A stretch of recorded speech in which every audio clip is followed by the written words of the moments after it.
Kalau kamu sekarang lagi ngerasa stuck dan kamu bingung harus mulai dari mana, karena kebetulan ada insight yang aku dapat dari podcast yang aku tonton belakangan ini, mungkin ini bakal resonate sama kamu, jadi kamu bisa stay tune di video ini. Halo semuanya, akhirnya aku official menghadirkan diri aku beneran di YouTube, nggak cuma mirroring konten dari platform lain gitu ya. Jadi aku merasa ini adalah pertama kali aku secara bener-bener memulai perjalanan aku di YouTube. Jadi selamat datang di channel YouTube aku. Nah, tapi apa yang bikin aku memulai perjalanan aku untuk hadir di sini itu dipengaruhi karena beberapa bulan yang lalu aku ada di fase stuck seperti judul video ini, dimana kayaknya hari-hari aku itu berjalan dengan biasa aja, tenang, damai, nggak ada sesuatu yang drama, nggak ada yang terlalu menyenangkan, nggak ada yang terlalu menyedihkan. Kayaknya kehidupan itu sebenarnya lagi normal-normal aja. Tapi ada satu momen dimana aku tiba-tiba ngerasa kayak gelisah, hampa, dan stuck. Aku tiba-tiba merasa aku kebingungan. Aku nggak tahu harus melangkah. Dan mungkin kamu ada juga yang ngerasa kayaknya harusnya hidup itu nggak butuh apa-apa, tapi kenapa tiba-tiba kamu ngerasa stuck.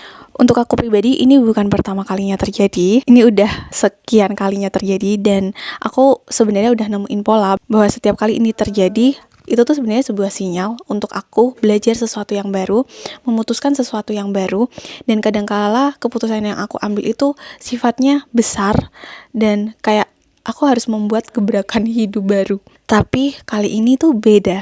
Aku dalam posisi aku bahkan gak tahu mau ambil keputusan apa, aku bahkan gak tahu mau belajar apa, karena aku ngerasa aku gak butuh gebrakan apa-apa, aku gak ngerasa aku butuh melakukan sesuatu yang besar. Tapi aku gak mau mengabaikan sinyal itu, sehingga aku berusaha mengikuti dorongan hatiku sekecil apapun itu. Nah, jadi kamu boleh mulai dari situ. Kalau kamu ngerasain perasaan itu, mungkin itu adalah sinyal kamu untuk bertumbuh, belajar, dan apapun yang nge-trigger perasaan kamu untuk melakukan sesuatu sekecil apapun, lakukan. Dan aku tadi bilang aku habis nonton podcastnya Mel Robbins sama Jay Shetty, dimana ada satu hal yang itu tuh bikin aku tahu kenapa aku ngerasa stuck. Karena di situ tuh dijelasin, ternyata kita itu sering ngerasa stuck karena kita sedang dalam persimpangan di mana kita dihadapkan dalam fase harus bisa melepaskan identitas diri kita yang lama. Identitas yang mungkin selama ini udah tervalidasi oleh lingkungan, yang bikin kita aman, yang udah kita pakai selama ini, yang udah familiar, yang mungkin itu juga terbentuk dari kebiasaan kita dan cara kita menjalani hidup.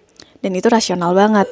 Dan aku menyadari bahwa setiap kali aku ada di momen stuck, ternyata aku tuh sedang berdiri di antara dua versi diriku, yaitu versi diriku yang lama dan diriku yang harus bertumbuh.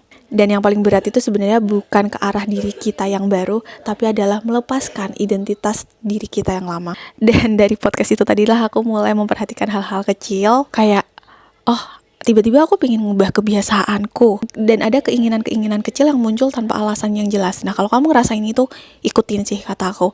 Karena meskipun kamu nggak tahu ujungnya di mana, itu akan membawamu pada suatu keputusan yang akan kamu ambil. Dan keputusan yang aku ambil sendiri adalah memulai secara official YouTube channel aku, walaupun aku sendiri juga nggak tahu ini tuh bakal kemana. Cuma kata-kata kayak, yuk mulai yuk, beneran digarap ini YouTube-nya. Cuma kata-kata kayak gitu doang. Kata-kata yang kedengarannya tuh kayak sebuah bisikan, suaranya kecil dan sangat mudah diabaikan. Kayak, gak penting. Jadi kalau ada dari kamu yang ngerasain hal yang sama, coba tulis di kolom komentar seperti apa yang kamu alami. Dan siapa tahu kita bisa sharing bareng di video-video aku selanjutnya. Yang pasti di video ini, selain aku akan berbagi insight yang aku dapat dari kehidupanku sehari-hari, yang mungkin kalian gak sadar tapi aku sadar, atau aku gak sadar tapi kalian sadar, kita sharing aja. Dan aku akan sharing juga sama bacaan-bacaanku, dimana itu sendiri adalah hobi dan bentuk healing aku.